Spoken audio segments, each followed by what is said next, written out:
ভারতবর্ষ সেটা তো মূলত কৃষি প্রধান দেশ, এবং সেখানে মানে বেশি সংখ্যক মানুষই কৃষি কাজের সঙ্গে যুক্ত রয়েছেন, এবং পশ্চিমবঙ্গ তো তার মধ্যে অবশ্যই আছেই।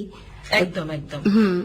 ভারতবর্ষ বিশেষত পশ্চিমবঙ্গ কৃষির উপরে নির্ভরশীল। একদম, হ্যাঁ। পরিসংখ্যান যেটা বলছে যে 60 থেকে 70% মানুষ গ্রাম বাংলায় কৃষিকাজকে মান্যতা দিয়ে ফসল উৎপাদনে ব্যস্ত থাকেন। একদমই তাই। কৃষকের উৎপন্ন ফসলই আমরা আমাদের খাদ্য, বস্ত্র, বাসস্থানে ব্যবহার করি। তাই কৃষক পরিবারের জন্য প্রয়োজন হয় পারিবারিক শিক্ষা এবং স্বাস্থ্য চর্চা, এবং সেই চর্চার মধ্যেই বিকশিত হয় সংস্কৃতি। ঠিক কথা।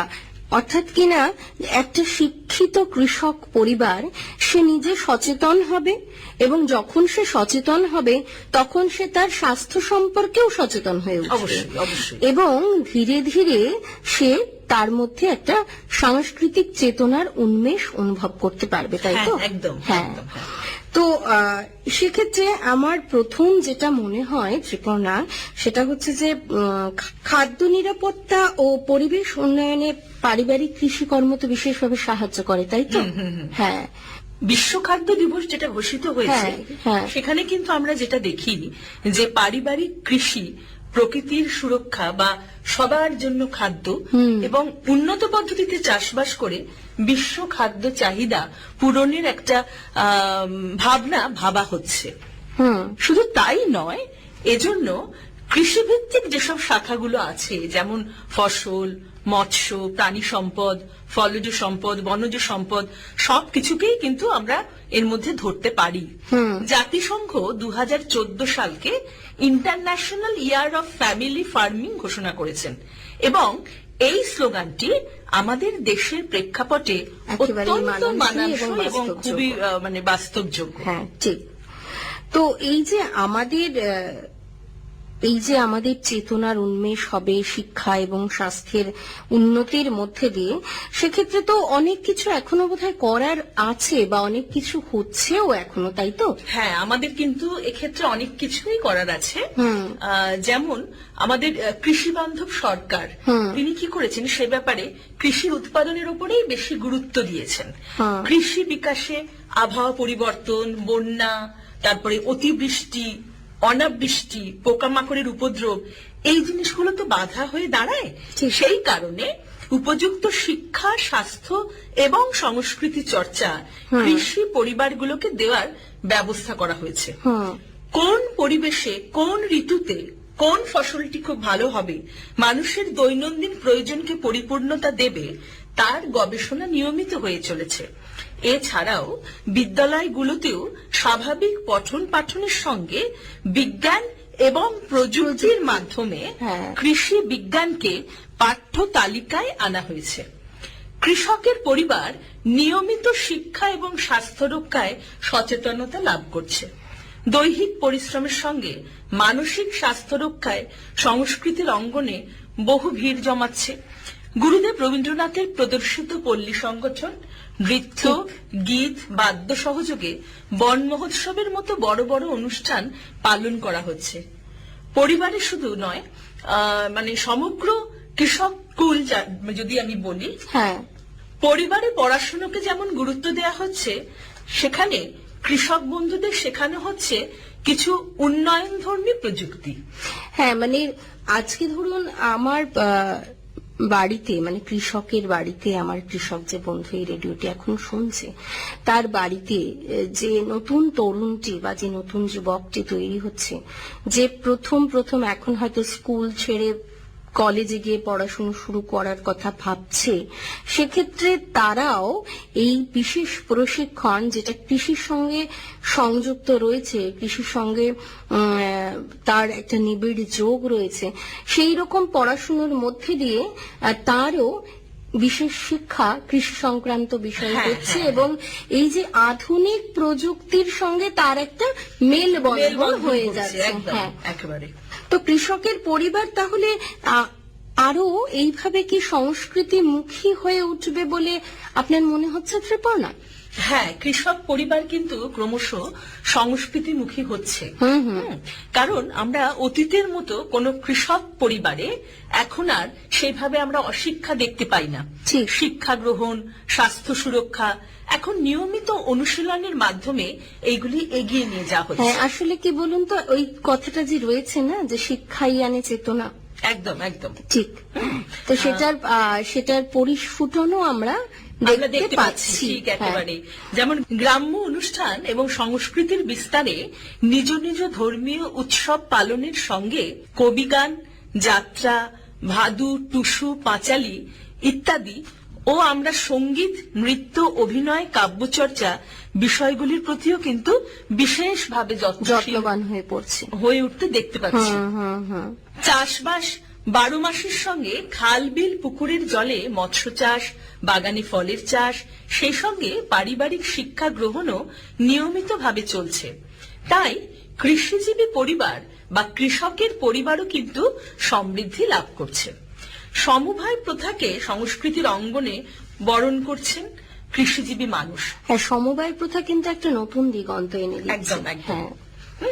এর ফলে কি হচ্ছে, কৃষিজীবী মানুষ সমাজের অন্যান্য সম্প্রদায়ের মানুষের সাথে সমান তালে এগিয়ে চলেছে। পাঁচালী ইত্যাদিও সুন্দরভাবে পরিচালিত হচ্ছে। চাষবাস 12 মাসের সঙ্গে খাল, বিল, পুকুরের জলে মৎস্য চাষ, বাগানে ফলের চাষ, সেই সঙ্গে পারিবারিক শিক্ষা গ্রহণও নিয়মিতভাবে চলছে। তাই কৃষিজীবী পরিবার বা কৃষকের পরিবারও সমৃদ্ধি লাভ করছে। সমবায় প্রথাকে সংস্কৃতির অঙ্গনে বরণ করা হয়েছে। সমবায় প্রথা তো একটা নতুন দিগন্ত এনে দিয়েছে। হ্যাঁ, একেবারে। সেই কারণে কৃষিজীবী মানুষ সমাজের অন্যান্য সম্প্রদায়ের মানুষের সাথে সমান তালে এগিয়ে চলেছে। তাহলে আরো একটু শুনি যে কৃষিজীবী পরিবারের শিক্ষা, স্বাস্থ্য এবং সংস্কৃতি চেতনা বৃদ্ধিতে আরো কতটা আমরা আজকে এগিয়ে যাচ্ছি সেই সম্পর্কে আরো একটু বিস্তারিত। আমাদের কিন্তু আরো কিছু করণীয় আছে। আমরা করণীয়গুলোই একটু আরো ভালো করে আমার বন্ধুদের কাছে আমরা পৌঁছে দিতে চাই। হ্যাঁ, আমরা কিন্তু আরো বেশি সঙ্গবদ্ধ হব। কৃষি নির্ভর জীবনযাত্রাকে কৃষি চর্চায় ব্যস্ত রাখবো। পরিবারের স্বাস্থ্য রক্ষা নিয়মিত চালু রাখবো। তাছাড়া সামাজিক দূষণ এটাও কিন্তু প্রতিহত করতে হবে। মানুষকে সংস্কৃতি মনস্ক করার জন্য স্বাভাবিক পঠন পাঠনের সঙ্গে আমরা সঙ্গীত, নৃত্য, অভিনয়, কাব্যচর্চা বিষয়গুলির প্রতিও যত্নশীল হব। কৃষকের পরিবারে যতটা পারিবারিক শিক্ষায় তারা উন্নত হয়ে উঠবে এবং তাদের মননের যতটা পরিস্ফুটন ঘটবে, ততই তো তারা সাংস্কৃতিক চেতনায় উদ্বুদ্ধ হয়ে উঠবে, তাই তো? একেবারে। সেই জন্য আমরা যদি শিক্ষার ব্যবস্থার মধ্যেও একটা নতুন ভাবনার প্রচার এবং প্রসার নিয়ে আসতে পারি, তাহলে বোধহয় এই আমাদের যে নবীন প্রজন্ম আসছে তাদেরকেও সমৃদ্ধ করা হবে, তাই তো? হ্যাঁ, একেবারে।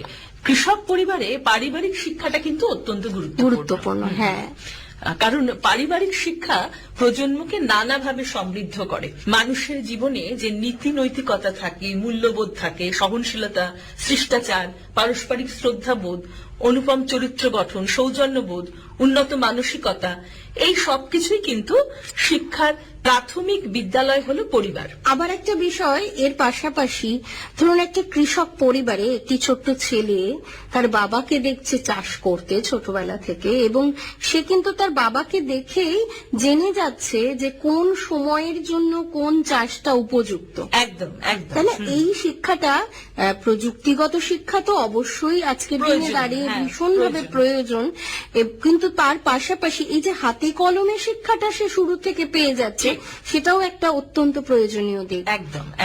এবং এর পাশাপাশি আমার যেটা মনে হয়, যখন এই নবীন প্রজন্ম প্রযুক্তিগত ভাবেও শিক্ষিত হচ্ছে, এর পাশাপাশি তার যে প্রবীণ রয়েছে তার মধ্যেও সেটা জারিত হচ্ছে। তাহলে একটা মেলবন্ধন তৈরি হচ্ছে। হ্যাঁ।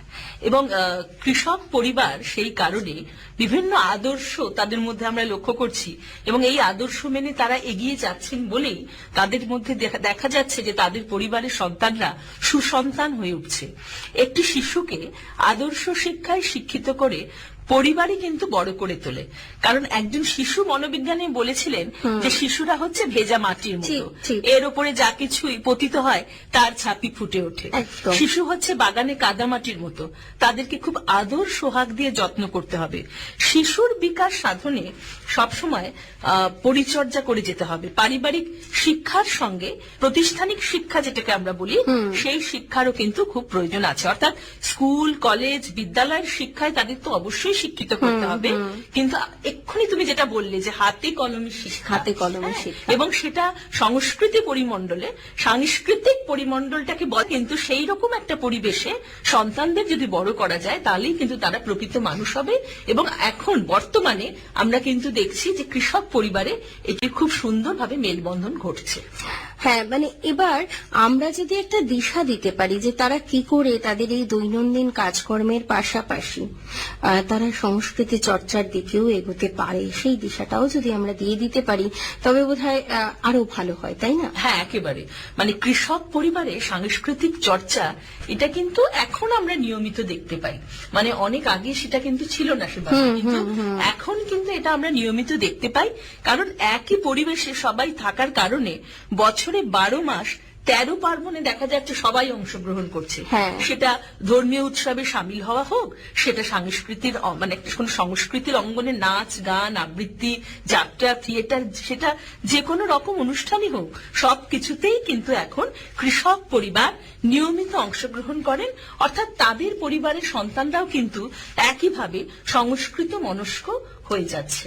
সংস্কৃতির কথাই বলছি আমরা, কিন্তু তার পাশাপাশি আজকের অনুষ্ঠানে আমরা একটু স্বাস্থ্যের কথাটাও অবশ্যই আলোচনা করব আমার বন্ধুদের জন্য। কারণ এটা তো আমরা সকলেই জানি যে সুস্বাস্থ্যের অধিকারী যদি না হতে পারি আমরা, তাহলে কোনো কাজই ঠিক করে উঠতে পারবো না। এবং সেক্ষেত্রে আমার যে কৃষক বন্ধুটি মাঠে কাজ করতে যান, তার কিন্তু সারাদিনের একটা অসম্ভব পরিশ্রম হয়।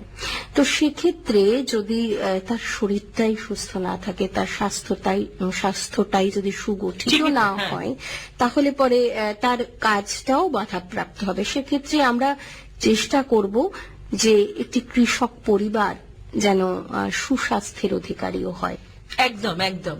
যেহেতু পরিবেশের সঙ্গে কৃষকদের নিয়মিত তাদের মাঠে ময়দানে থাকতে হয়, পরিবেশের সঙ্গে তাদের প্রত্যক্ষ যোগাযোগ, তাই স্বাস্থ্য রক্ষার খুঁটিনাটি বিষয়গুলোও কিন্তু অবশ্যই মনে রাখতে হবে।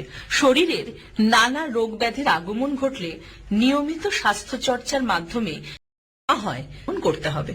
সুষম খাদ্য গ্রহণের সঙ্গে সঙ্গে ভালোভাবে হাত ধোয়া, মুখ ধোয়া, পরিষ্কার পরিচ্ছন্নতা অবলম্বন করা, এগুলোতেও কিন্তু বিশেষভাবে লক্ষ্য দিতে হবে। অতিরিক্ত ঠান্ডা শরীরে না লাগানো, ঠান্ডা পানীয় ব্যবহার অতিরিক্ত না করা, এই নিয়মগুলোও কিন্তু মানতে হবে। ব্যায়াম চর্চা করা সঠিকভাবে যদি মানে শারীরিকভাবে যদি ব্যায়াম চর্চা সঠিকভাবে সে করে যেতে পারে বা স্বাস্থ্যের প্রতি যদি যত্ন নেন তিনি, তাহলে কিন্তু অনেকভাবে উপকৃত হবেন। প্রয়োজনে অতিরিক্ত খাদ্য গ্রহণ কিন্তু না করাই ভালো। স্বাস্থ্য রক্ষার প্রাথমিক বিষয়গুলির প্রতি নজর রেখে এগোতে পারলে জীবন সুন্দর হবে।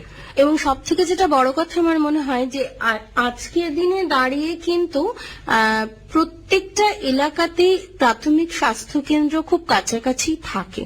তো সেক্ষেত্রে যদি শারীরিক কোনো সমস্যা দেখা দেয়, সেটাকে আমরা যদি সেই মুহূর্তে চিন্তা করি নিরাময়, এবং তার জন্য যদি আমরা ডাক্তারের পরামর্শ নিই, অর্থাৎ কিনা শরীরকে বিশেষ নজর দিই, একদম এড়িয়ে না যাই। আমার একটা সামান্য কোনো অসুবিধে হচ্ছে ভাবছি আমি, কিন্তু সেটা আমি সচেতন হয়ে গেলাম এবং তার জন্য আমি যথাযথ চিকিৎসার কথা চিন্তা করলাম এবং তার নিরাময়ের ব্যবস্থা করলাম। অর্থাৎ সুস্বাস্থ্যের প্রতি যাতে আমরা সচেতন হই, সেদিকেও আমাদের লক্ষ্য রাখাটা বিশেষ বিশেষ জরুরি। আজকে তাহলে আমরা এতক্ষণ ধরে যে আলোচনাটা করছি, তাতে একটা বিষয় খুব পরিষ্কার হয়ে উঠছে। যেহেতু আমরা ভারতবর্ষে থাকি এবং আমাদের দেশ কৃষি প্রধান দেশ, কৃষক ভাইরা আমাদের অত্যন্ত গুরুত্বপূর্ণ সম্পদ। তাই তাদের পরিবারের প্রতি যত্নবান হওয়াও কিন্তু আমাদের একটা মুখ্য উদ্দেশ্য। শিক্ষা তো অবশ্যই প্রয়োজন। সেই কারণে আজকের প্রজন্মের যে কৃষক পরিবারের নবীন মানুষরা রয়েছেন তাদেরকে শিক্ষিত করার দিকে তো আমাদের লক্ষ্য দিতেই হবে, এবং যে শিক্ষা পদ্ধতি আসছে, নতুন নতুন পদ্ধতি যে সমস্ত আসছে, সেগুলোতে আমাদের অভ্যস্ত হতে হবে, সেইগুলোর সঙ্গে আমাদের সংযুক্ত হতে হবে।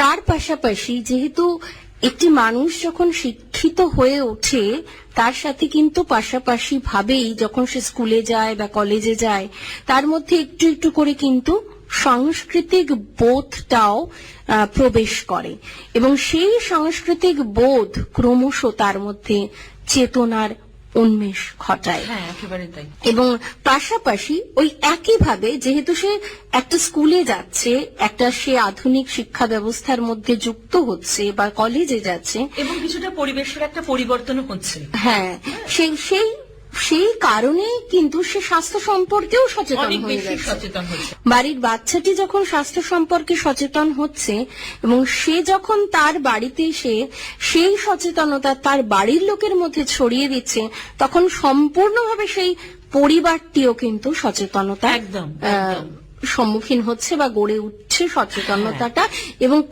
ক্রমান্বয়ে এইটাই কিন্তু সেই সমাজের মধ্যেও একটা অন্যরকম বার্তা নিয়ে আসছে। ঠিক। আরেকটা বিষয় হচ্ছে যে শিশু, তারা তো বাড়ির যারা বড়রা আছে তাদেরকেই তো তারা দেখে বড় হয়, তাই এই সুঅভ্যাসগুলো যখন বড়রা মেনে চলবেন, তখন শিশুটিও তাকে দেখতে দেখতে সেগুলো শিখে যায়। ফলে ভবিষ্যতে তারাও যখন বিভিন্ন প্রযুক্তি বা স্কুল কলেজের পড়াশোনা, এগুলো তো আছেই, তার সঙ্গে তার পরিবারের থেকে সে যে শিক্ষা পাচ্ছে, সেই শিক্ষার প্রতিফলনটা কিন্তু আমরা মানে আরো বাস্তবে সেটা আমরা আমাদের চোখে পড়বে যে হ্যাঁ, শিশুটি সেও কিন্তু খাওয়ার আগে হাত ধুচ্ছে, সে জানে যে হাত না ধুলে কিন্তু কোনো অসুখ হতে পারে, বা অতিরিক্ত খাবার, কি ধরনের খাবার খাওয়া দরকার সেই শিক্ষা। হ্যাঁ, অর্থাৎ বা এটাও যেমন আগে একটা প্রচলন ছিল, বিশেষত গ্রামাঞ্চলে, যেখানে সেখানে মলমূত্র ত্যাগ করা। সে যখন স্কুলে যাচ্ছে এবং স্কুল থেকে যখন সে স্বাস্থ্য সম্পর্কে সচেতন হয়ে উঠছে বা তার বাড়ির লোককে দেখছে যে এটা করতে নেই, হ্যাঁ, তখন এই যে শিক্ষাটা, এটাও কিন্তু তার বাস্তব জীবনে কাজে আসছে। সে কিন্তু যত বড় হচ্ছে এই সুঅভ্যাসগুলোর সাথে বড় হচ্ছে, এবং স্বাভাবিকভাবেই সেটা পরিবারে একটা প্রতিফলন এনে দিচ্ছে, এবং পরিবার থেকে সেটা কিন্তু ক্রমশ সেই সমাজের মধ্যেও তা প্রতিফলিত হচ্ছে। একদম একদম। বন্ধুরা, এতক্ষণ আমরা আলোচনা করছিলাম কৃষিজীবী পরিবারের শিক্ষা, স্বাস্থ্য এবং সাংস্কৃতিক